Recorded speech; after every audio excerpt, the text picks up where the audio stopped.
Suppose कोई relationship में है, ठीक है, वो अपने पार्टनर के साथ बैठा है और लेकिन सोच किसी और के बारे में रहा है, हाँ। उसको वो नॉर्मल लग रहा है लेकिन वो नॉर्मल नहीं है, वो आप एक पाप कर रहे हो, वो आप एक गलत कर रहे हो। हाँ। ये चीज आज के टाइम में लोगों को समझने की जरूरत है। बिल्कुल, लेकिन इसमें पता है लोगों की भी डायरेक्टली गलती नहीं है, हाँ हाँ एनवायरमेंट ही ऐसा क्रिएटेड है। राइट। अब ये समझना बहुत जरूरी है, लोगों को, बस इंसानों को ये समझना जरूरी है कि ये ट्रैप में फंसे हुए हैं। हाँ एक बात कही जाती है, किसी महापुरुष ने ही कहा था कि जब तक आपको ये नहीं पता कि आप जेल में फंसे हुए हो, हाँ आप निकलने की सोचोगे कहां से?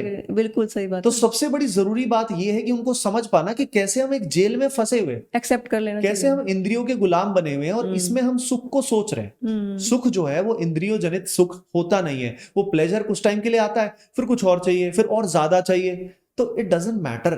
तो ये ट्रैप, बस हमारा कर्तव्य ये है कि एक बार हम पहचान तो ले आराम से कि भाई this is not the way, we have to, we are in a prison and हमें इससे निकलना पड़ेगा। एक बार अगर उन्होंने सोच लिया कि मुझे इस प्रिजन से निकलना है और मैं प्रिजन में हूं, देखना रास्ते अपने आप खुलना शुरू हो जाएंगे। राइट, बस यहाँ पे हमें आगे बढ़ना है। ठीक है सर, इसी टॉपिक को आगे लेके चलते हैं। स्टूडेंट्स की अगर हम बात करें तो स्टूडेंट का डेली रूटीन कैसा होना चाहिए, मतलब कि उसकी दिनचर्या कैसी होनी चाहिए जिसमें साइंस भी हो और स्पिरिचुअलिटी भी हो।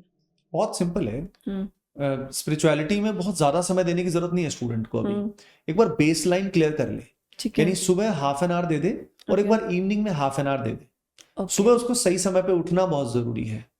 जैसे कि नॉर्मली बच्चे बहुत बार कॉमन गलती ये करते हैं, उसका स्लीप साइकिल डिस्टर्ब रहता है। वो क्या करते हैं, ट्रेंड बन जाता है कई जगह, कोटा जैसी जगह पे तो बहुत ही कॉमन है कि रात को निशाचर बन जाते हैं, उल्लू जैसा बिहेव करते हैं। तो रात को 2 से 3 बजे जागने का उनका ट्रेंड होता है और उसके बाद सुबह वो जग रहे होते हैं 10 बजे 11 बजे और सारा दिन वो नेगेटिव रहते हैं, लेथार्जिक रहते हैं। हो सकता है उसके बाद भी कई बच्चे एग्जाम क्रैक कर लें, कई बच्चे बोलेंगे कि हमने तो क्रैक किया था, पर सिर्फ एग्जाम क्रैक करना ही सब कुछ नहीं है ना। बॉडी भी आपकी इंपॉर्टेंट है, इम्यूनिटी भी इंपॉर्टेंट है, पॉजिटिव फील करना, हैप्पी फील करना भी इंपॉर्टेंट है। तो सबसे पहले तो उनको अपनी स्लीप साइकिल अच्छी करनी है। रात को उनको कुछ भी करके 10 या 11 बजे तक सो जाना है और सुबह 5 बजे तक उनको उठ जाना है। ब्रह्म मुहूर्त पे उठना या उसके आसपास उठना बहुत ही प्रभावी होता है।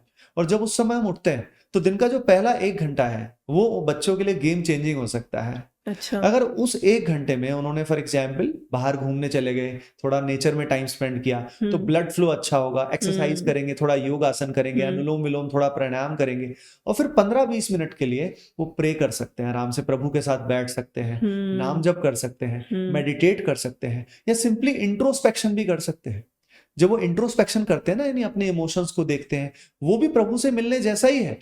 तो आपका जो स्वभाव है उस स्वभाव के अनुसार आप 15-20 मिनट या हाफ एन आवर मॉर्निंग के पहले 2 घंटे में प्रभु के साथ बिताएं, किसी भी फॉर्म में, जैसे भी आपको अच्छा लगे। आप भगवत गीता को पढ़ सकते हैं, जो आपका स्वभाव है, जो आपको अच्छा लगे वो करें। ठीक है। जैसे ही अब आपका ये बेस अच्छा होना शुरू हो जाएगा, आप नाम जब शुरू करेंगे, आप प्रभु से जुड़ेंगे, तो दिन में नेचुरली आपके आचरण पवित्र होने शुरू होंगे। प्लस अब इसके बाद सब बच्चों का रूटीन अलग अलग होता है, कुछ स्कूल जाते हैं, कुछ कोचिंग जाते हैं, सबका अलग अलग है। वहां पे वो जब जो करें उसी पे उनका ध्यान होना चाहिए।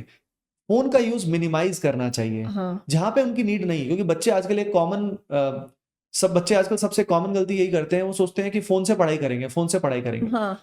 ज्यादातर बच्चे फोन से पढ़ाई नहीं कर पाते। बिल्कुल। उनको इल्यूजन होता है कि वो फोन से पढ़ाई कर रहे हैं, पर असल में ना तो वो लिख के देखते हैं, ना वो अभ्यास करते हैं, ना वो प्रैक्टिस करते हैं। और वीडियोस देख देख के उनको सूडो इल्यूजन होता है कि भाई मेरा पढ़ाई हो गई, मेरी तैयारी हो गई, फिर एग्जाम में वो फेल जाते हैं, भूल जाते हैं, बिल्कुल रियल वर्क ही नहीं करते हैं। तो उनको अभ्यास पे ध्यान देना पड़ेगा। जितना अभ्यास करेंगे, अभ्यास करने से ही बनेगा। और फोन का यूज उनको मिनिमाइज ही करना चाहिए, तभी उनका लाइफ में कंट्रोल रहेगा। ब्रह्मचर्य का पालन जितना हो सके करना है, वो सबसे बड़ी नींव है, नहीं तो उनका इंद्रिय निग्रह नहीं हो पाएगा। बिल्कुल। आहार उनको शुद्ध करना है, जितना ज्यादा सात्विक आहार उनकी जिंदगी में आएगा, नॉन वेजिटेरियन तो भूल जाइए, बाकी भी उनको जंक फूड, प्रोसेस्ड फूड बाहर का, ये सब जितना मिनिमाइज हो सके उनको करना है। कैफीन वगैरह भी जितना मिनिमाइज हो सके वो करना है। अगर एक एक करके, अब कईयों के दिमाग में इस सब से ये आएगा कि सर फिर तो जीना ही छोड़ दें हम लोग। एग्जैक्टली, है ना, बहुत अच्छे बोलते हैं, है ना, जीना ही छोड़ दें, फिर तो ये भी नहीं खाएंगे, पिज्जा भी नहीं खाएंगे, ये भी नहीं खाएंगे। ये मन कह रहा है, ये आप नहीं कह रहे। आपको नहीं फर्क पड़ रहा किसी भी पिज्जा बर्गर से, आपके मन की आदत पड़ गई है, तो वो ये ट्रैप करता है, अरे यार फिर जीने का फायदा क्या है, जीने का मतलब तो यही होता है। ऐसा नहीं है, ये आपको बाद में समझ में आएगा। इसलिए प्रैक्टिकली अप्लाई करने के लिए मन को पहले थोड़ा थोड़ा टॉफी खिलानी पड़ेगी। यानी एक साथ ये सारे बदलाव एक साथ नहीं थोपने। नहीं तो मन क्या है, क्रांतिकारी है। आपने 4 दिन किया, 4 दिन के बाद वो फैल जाएगा कि मुझसे नहीं होने वाला। जैसे लोग जिम जाते हैं 4 दिन जाके छोड़ देते हैं, एग्जैक्टली ऐसे ही होगा। तो इसलिए एक एक टॉफी खिलाओ। पहले फॉर एग्जाम्पल सुबह उठना सीखो सही समय पे, फिर एक्सरसाइज करना सीखो, फिर नाम जप करना सीखो। एक एक करके जब मन को आपने टॉफी खिलाना शुरू किया तो मन को जैसे ही उसका स्वाद आना शुरू हुआ कि यार हाँ ये ज्यादा अच्छी टॉफी थी, तब ही मन इस तरफ आएगा। नहीं तो मन आध्यात्म में लगेगा क्यों? आप सोचिए, जब उसको आनंद ही नहीं मिलेगा तो वो नहीं जा पाएगा। तो उसको आनंद में धीरे धीरे लाना होगा, क्योंकि शुरू में आनंद आता नहीं है, धीरे धीरे आता है। तो धीरे धीरे उसको लाएंगे, काम बन जाएगा। ठीक है।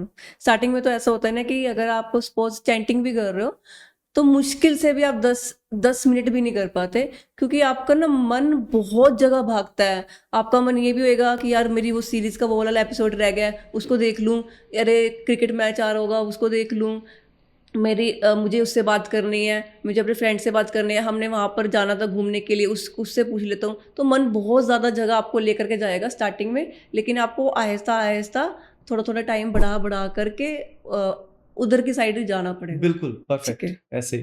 तो जैसे हमने बीच में बात की कि सपोज जब कई बार क्या होता है कि बच्चे भूल भी जाते हैं जो पढ़ा होता है वो एग्ज़ाम में जा करके, तो मेमोरी बूस्ट कैसे कर सकते हैं हम, अगर हम वैदिक टेक्निक्स की बात करें उसके थ्रू?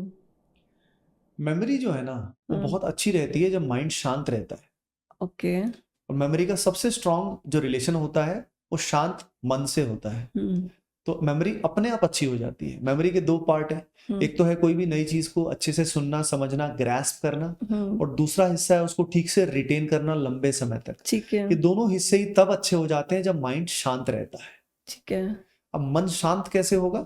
जब जिंदगी में सत्व बढ़ेगा, सात्विक एक्टिविटी जितनी ज्यादा होगी, ब्रह्मचर्य का पालन होगा, इंद्रिय निग्रह होगा, कंट्रोल ऑफ सेंसेस होगा, तो मन विचलित नहीं होगा। बिल्कुल। क्योंकि मन बार बार इधर उधर नहीं जाएगा कि हाँ मुझे ये खाना है, मुझे ये कंटेंट देखना है, नहीं तो मन इधर उधर भागता ही रहता है।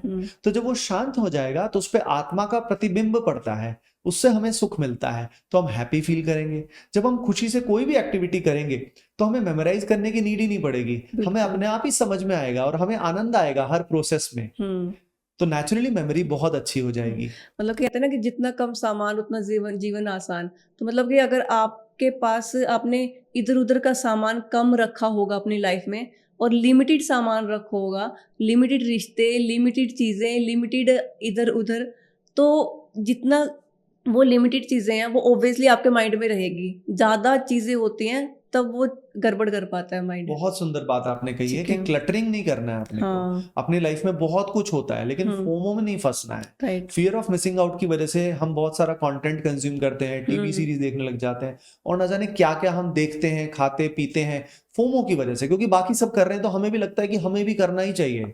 उस कारण हम बहुत सारा कंटेंट हमारे भेजे में भर लेते हैं। तो अपार्ट फ्रॉम हमारे मेन लक्ष्य जो है जिंदगी का, 2 लक्ष्य हैं। एक तो संसार का लक्ष्य है कि जो हमें धर्म निभाना है, जो हमारी ड्यूटीज हमारे पेरेंट्स के लिए है, जो भी हमें काम करना है, प्लस उसके साथ हमें प्रभु को पाना है, हमें उनकी सेवा में जाना है, यानी हमें धाम जाना है। इसके बाद सेल्फ रियलाइजेशन हमें करना है। यही 2 मेन लक्ष्य हैं। हमें उसी पे अगर हम ध्यान देंगे तो मन हमारा नेचुरली बहुत शांत रहेगा। और ज्यादा सामान नहीं होगा, ज्यादा दिमाग में चीजें नहीं होंगी, तो वो जो पड़ा हुआ है वो भी कहीं ना कहीं फंसा नहीं रहेगा। एक लिमिटेड सामान के साथ वो आपको उस समय याद आ जाएगा। बिल्कुल, अगर लिमिटेड कंटेंट रहेगा तो वो याद रखना भी आसान रहेगा। प्लस एक और इम्पोर्टेंट बात मैं कहता हूँ हमेशा, वो है पर्पस।